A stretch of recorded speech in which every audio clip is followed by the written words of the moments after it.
Bon début de week-end à tous, mesdames, messieurs, bienvenue à cette édition d'information sur BSC TV, l'essentiel de l'actualité. Obed Minakou, président de l'Assemblée nationale de la RDC, a décliné l'offre simplement supposée de l'octroi de terrain aux députés nationaux évoquée par Koko Niangui, ministre de l'Urbanisme et Habitat.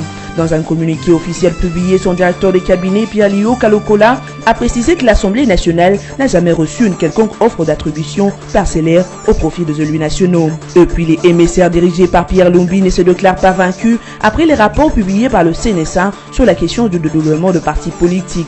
Pour son secrétaire exécutif national Bolengen Tengue, le émissaire piloté par Pierre Lumbi, qui est né de cendres du mouvement de la Nouvelle République, est le seul habilité à battre pavillon émissaire en vertu de ces trois instruments juridiques et politiques relatifs au compromis du 31 décembre 2016. Enfin, en sport, le 18 de 24 joueurs de Léopard sont déjà à Kinshasa, où ils ont participé à une première séance d'entraînement au stade de Martyrs de Kinshasa en prévision du match amical prévu le mardi 27 mars en cours à Dar es Salaam, capitale tanzanienne.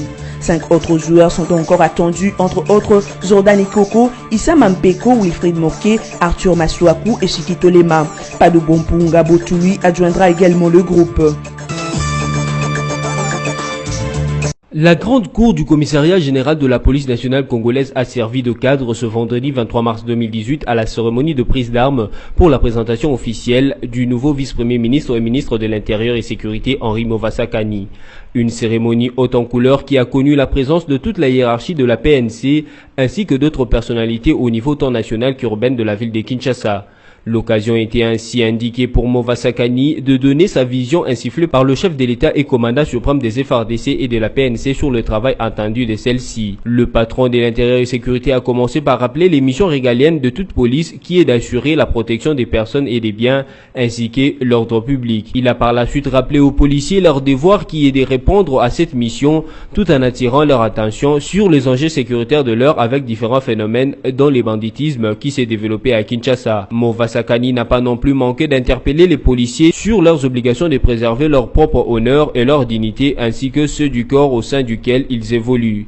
Ainsi a-t-il dénoncé le comportement déshonorant dont se rendent coupables certains policiers, notamment l'ivresse publique et tant d'autres, tout en prévenant que de sanctions sont là pour s'imposer à ceux qui le méritent. Henri Movasakani a promis de s'investir pour que le gouvernement s'acquitte de son devoir de mettre à la disposition de la police les moyens de ses actions. L'Assemblée nationale se dit non concernée par le don du ministre Koko Niangui. Dans un communiqué officiel publié le jeudi 22 mars 2018, le directeur de cabinet du président de la Chambre basse du Parlement, Jean-Pierre-Lio Kalokola, a précisé que l'Assemblée nationale n'a jamais reçu une quelconque offre d'attribution parcellaire au profit des honorables députés nationaux. Obed Minakou déclare avoir suivi par voie de médias la déclaration du ministre de l'Urbanisme et Habitat qui informait sur l'octroi de terrain aux députés. Mais il indique qu'aucune demande de souscription collective à une offre d'attribution de parcelles n'a été soumise à son bureau. Les présidents de l'Assemblée nationale déclinent ainsi l'offre simplement supposée de la dite attribution et ce, sans consulter au préalable les députés et sans que cela n'ait été délibéré en Conseil de ministres. Pour rappel, Joseph Koko Niangui, ministre de l'Urbanisme et Habitat, avait déclaré le lundi 19 mars 2018 sur le zone de la radio Top Congo FM offrir une parcelle à chacun de 500 députés que compte l'Assemblée nationale. Une offre qu'il a justifiée comme émanation d'une décision hautement politique qui vise à récompenser les députés qui ont durement travaillé toute cette législature. Une décision qui n'a d'autre motivation que celle de vouloir récompenser, a-t-il martelé.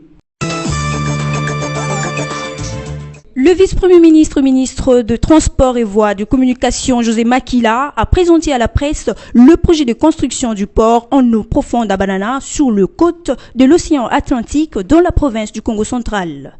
Le décret fixant les sites industriels du domaine franc de Mwanda Banana était rédigé à l'issue du Conseil de ministres où il a été approuvé par l'ensemble du gouvernement congolais.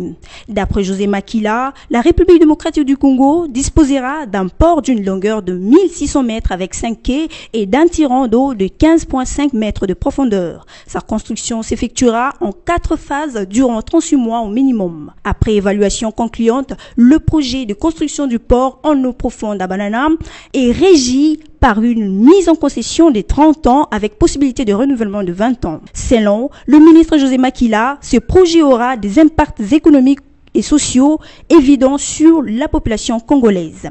Il s'y est de signaler que l'État congolais a établi un partenariat public-privé avec Dubai Port World, une société des Émirats arabes unis. Une convention de collaboration devait être signée entre les deux parties où l'État congolais aura 30% de participation qui ne seront pas diluées au capital social. Concernant la gestion du port, l'État congolais dirigera le conseil d'administration et aura le poste de directeur général adjoint.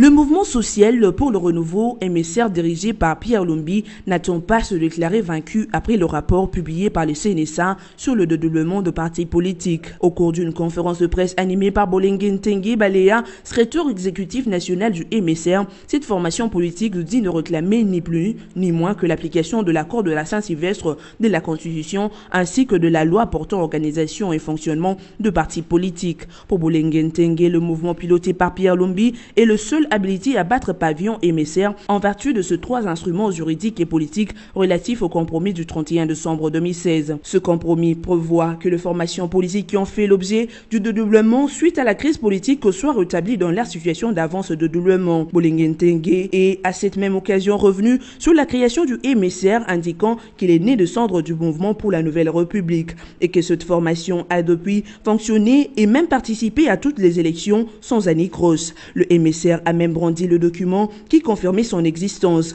Que s'est-il alors passé pour que le CNSA ne reprenne pas le nom de cette famille politique qui a récupéré l'exclusivité de sa dénomination sur la liste de partis politiques? Violation de texte ou règlement de compte soutient-on au MSR face à ces situations? Toujours est-il que le MSR attend du ministère de l'Intérieur des décisions conformes à la Constitution relative à l'organisation et fonctionnement de partis politiques ainsi qu'aux dispositions de l'accord de la Saint-Sylvestre.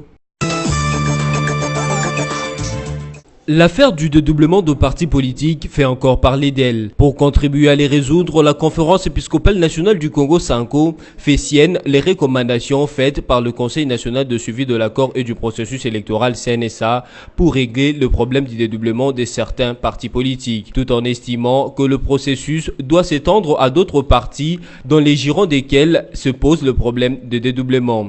C'est ainsi que le secrétaire de la Commission épiscopale de communication sociale, l'abbé Jean-Marie Bombengo, en appelle à l'application à bon escient des dispositions de l'accord de la Saint-Sylvestre par le vice-premier ministre et ministre de l'Intérieur et Sécurité Henri Movasakani, ce en vue de favoriser la bonne tenue des élections. Pour rappel, le CNSA avait tranché après examen le cas de certains partis dédoublés. Il a résulté de cet examen que le Parti démocrate chrétien PDC revient à José Ndundu, l'Union nationale des fédéralistes du Congo UNAFEC à Christian Mwando Tsimba, l'Union nationale des démocrates fédéralistes UNADEF à Gabriel Kyungu et l'Alliance pour le renouveau du Congo ARC à Olivier Kamitatou. Par contre, le CNSA a affirmé que le parti politique Mouvement social pour le renouveau MCR, dirigé par Pierre Lumbi, n'avait pas obtenu un arrêté d'enregistrement. Aussi invite-t-elle Pierre Lumbi à créer un autre parti politique. Leila Zerougui, chef de la MONUSCO, a échangé avec Julien Paluku, gouverneur du Nord Kivu, le jeudi 22 mars courant à Goma, entouré des membres du comité provincial de sécurité. Au menu de leur rencontre, l'identification des menaces sécuritaires auxquelles fait face la population locale. La représentante spéciale du secrétaire général des Nations Unies en RDC a insisté sur l'importance pour la mission onusienne et les autorités congolaises de renforcer leur collaboration en vue de ramener la paix et travailler ensemble pour réduire les menaces des groupes armés. Cette collaboration est nécessaire pour offrir au peuple congolais des bonnes élections qui restent la garantie de la stabilité. Le gouverneur du Nord Kivu, Julien Paluku, qui s'est réjoui de cette première visite de la chef de la MONUSCO, a déclaré compter sur la collaboration entre le gouvernement et la MONUSCO. Il estime que c'est la seule voie capable de ramener la paix et cheminer vers les élections. Les chefs de la localité d'Iada, dans la chefferie de Walendu-Pichi, dans la province d'Ituri, a été tué le mardi 20 mars 2018 par des hommes armés non identifiés. Selon l'association culturelle Lendu, ces faits se sont déroulés lors d'une attaque des assaillants dans la localité précitée. Le meurtre a été commis alors qu'un engagement de paix a été récemment signé par le membre de communauté Lendu et Emma en présence du vice-premier ministre et ministre de l'Intérieur et de Sécurité Henri Mova, qui a séjourné pendant une dizaine de jours en Ituri dans le cadre d'une mission de pacification. L'administrateur du territoire des Djougou, Alfred Bongwangela, dit n'être pas au courant de cet assassinat. Le gouvernement central a, au cours du Conseil des ministres, décidé d'organiser dans un meilleur délai une conférence sur la paix en Ituri. Une initiative contestée par le président de la société civile de l'Ituri, Jean Bosco Lalo, qui a estimé que la priorité actuellement est la neutralisation des assaillants et le retour des déplacés à Djougou. 18 de 24 joueurs de Léopard convoqués ont foulé le sol quinois. Ils ont participé le jeudi 22 mars 2018 à la première séance d'entraînement au stade de Martyr en prévision du match amical prévu le mardi 27 mars 2018 à Dar es Salaam, la capitale de la Tanzanie. 5 autres joueurs sont encore entendus, notamment Jordan Ikoko, Joyce Mampeko, Wilfried Moké, Arthur Maswaku et Chiquito, les Mamabidi. Deux sources proches du staff technique annoncent également la jonction dans ce groupe de Padou Bomponga Botuli. Les 18 Léopards déjà présents à Kinshasa sont donc Anthony Mossi des Chiasso, club de première division en Suisse, Matampi Vombilei du tout-puissant Mazembe RDC, Nathan Mabroki du Daring Club Motema Pembe RDC, Glody Ngonda Muzinga de l'Es Vita Club RDC, Chancel Mbemba Mangoulou du Newcastle à Grande-Bretagne, Yannick Bangalali Tombo de l'Es Vita Club RDC, Christian Luindama Nekadio du Standard de Liège en Belgique, Niskans Kebano de Fulham FC en Grande-Bretagne, Gaël Kakuta Damien Football Club de la France, Yannick Yala Bolassi d'Everton en Grande-Bretagne, Junior Kabananga Kalonji d'El Nasser d'Arabie Saoudite, Firmin Moubelendombe de Toulouse FC en France, Paul José Poku de Standard de Liège en Belgique, Kabongo Kassongo des Amalek en Égypte, Aaron Chibola des Klimanok en Écosse, Benik Afobe de Wolverhampton en Grande-Bretagne, Brett Assombalanga de Middlesbrough en Grande-Bretagne, ainsi que Shadrach Akolo des Stuttgart en Allemagne.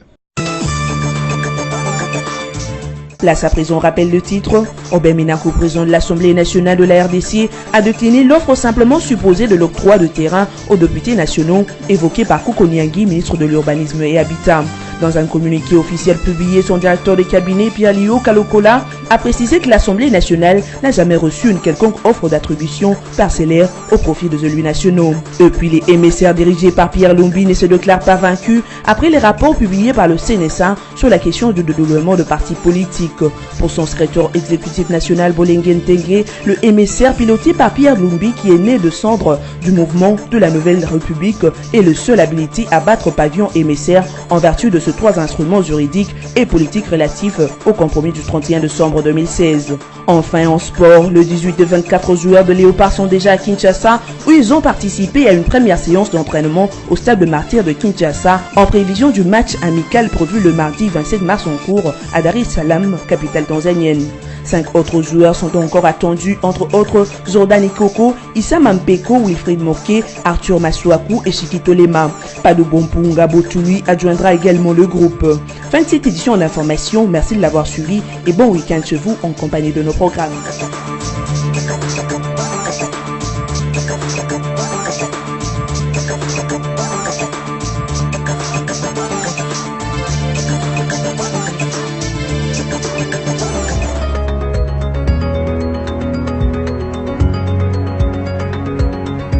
Bon début du week-end à tous, mesdames, messieurs, bienvenue à la revue de presse de journaux parus en ligne ce vendredi 23 mars 2018. Ouvrons cette revue de presse avec les sites d'actualité Congo Virtuel qui titre « Présidentielle 2018, fin de course pour Katumbi ». Après avoir été italien pendant 17 ans, l'ancien gouffre du Katanga se trouve buté à des obstacles dans ses ambitions présidentielles. Il doit introduire une demande en recouvrement de la nationalité congolaise, mais même alors, il ne saura pas aller plus loin puisque la Constitution exige d'un présidentiable de posséder la nationalité congolaise d'origine et non celle recouvrée. Moïse Katumbi Chapwe ne prendra pas le départ pour la prochaine présidentielle. Adubé comme candidat de la nouvelle plateforme électorale qui vient de se confectionner en Afrique du Sud, l'ancien gouffre de l'ex-Katanga est pris dans la trappe de la nationalité. Les rumeurs, interrogations et autres documents qui couvraient venaient d'être confirmés par notre confrère Jeune Afrique. Dans sa version en ligne, pendant 17 ans, Moïse Katumbi avait la nationalité italienne. Comme l'indique congovirtuel.org dans 3 de ses précédents articles sur le sujet, Moïse Katumbi vainement tenté de tromper les Congolais dans le seul but d'assouvir ses ambitions personnelles, et ce n'est pas en envoyant l'opinion dans le rose que l'on répondait à la question centrale: qu'était sa nationalité. Poursuivons cette revue de presse avec Forum de Zaz qui écrit « Constitution, loi sur le parti politique et accord de la Saint-Sylvestre en Bandoulière, les MSR réclament justice ». Au lendemain du rapport sur les dédoublements de partis politiques publié par les CNSA, le mouvement social pour le renouveau MSR, dirigé par Pierre Lumbi, n'attend pas s'est déclaré vaincu. Hier, au cours d'une conférence de presse animée par Bolengue Tengue Baela, secrétaire exécutif national, cette plateforme proche de Moïse Katumbi a réclamé ni plus ni moins que l'application de l'accord de la Saint-Sylvestre, la Constitution et la loi portant organisation et fonctionnement de partis politiques.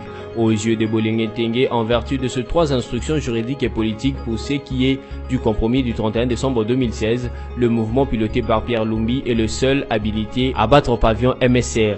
Aujourd'hui, le mouvement social pour le renouveau attend du ministère de l'Intérieur des décisions qui soient conformes à la Constitution, à la loi portant organisation et fonctionnement de partis politiques, ainsi qu'aux dispositions de l'accord de la Saint-Sylvestre. Les MSR exhortent ses membres, cadres et militants, ainsi que tous les Congolais épris de paix et de justice, à la sincérité et à la vigilance. Bouclons cette revue de presse avec actualité.cd qui écrit « Leila Zerougui à Goma, ce n'est pas la MONUSCO qui va ramener la paix et la sécurité pour la population ». Leila Zerougui, représentante spéciale du secrétaire général de l'ONU, séjourne à Goma au Nord Kivu. Il s'agit de sa première visite dans cette partie du pays en tant que chef de la MONUSCO. Le numéro 1 de la MONUSCO a échangé avec le gouverneur Julien Paluku sur la situation sécuritaire dans la province du Nord Kivu. Le gouverneur Julien Paluku a affirmé pour sa part que le pays compte également sur l'appui de la mission onusienne pour la tenue des élections apaisées. Leila Zerougui a entamé sa tournée au pays par le Kasaï. Au Nord Kivu, elle va rencontrer les différentes couches sociales dont les acteurs de la société civile. Avant l'étape de Goma, la patronne de la MONUSCO a été en Ituri où elle est allée se rendre compte de l'évolution de la situation sécuritaire caractérisée par des violences communautaires qui ont fait une centaine de morts dans les territoires de Djougou. Cette revue de presse est terminée. Merci de l'avoir suivi et bon week-end chez vous.